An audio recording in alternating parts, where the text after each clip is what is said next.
অনেক সময় দেখা যায় যে টিমমেট মারা গেছে, 2 জন বা 3 জন ফিনিশ হয়ে গেছে, আর তুমি একা বাঁচতে আছো। এই সময় জোনের ভিতরে তুমি সার্কেলের ভিতরে পড়ে গেছো গা। তো তুমি কি করবা ওই সিচুয়েশনে?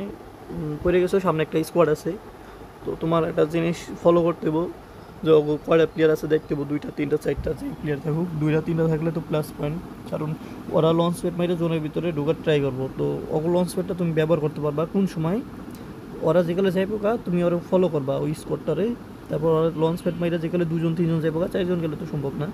তো যেখানে 2 জন 3জন যাইবো গা, তো যাওয়ার পর কী করবা, লঞ্চ প্যাডটা ব্যবহার করে জোনের ভিতরে ঢুকে যাবে, ওয়েট করবা যে ওরা কোন সময় লঞ্চ প্যাড মারে। আর যদি লঞ্চ প্যাড না থাকে, গাড়ি নিয়ে যাইতে পারে, আর বেশিরভাগ সময় লঞ্চ প্যাড মারবে, এখন মেটা চলতেছে লঞ্চ প্যাডের। তো ফলো করবা, ওয়েট করবা, অপেক্ষা করবা, এবং লঞ্চ প্যাড মারার মানে পরবর্তীতে তুমি লঞ্চ প্যাড মাইরে অন্য এক এরিয়াতে গিয়ে দেখা, ওই সাইডে না যাইয়া। তো এটাই, এটা মানে কী করবো, ট্রিক।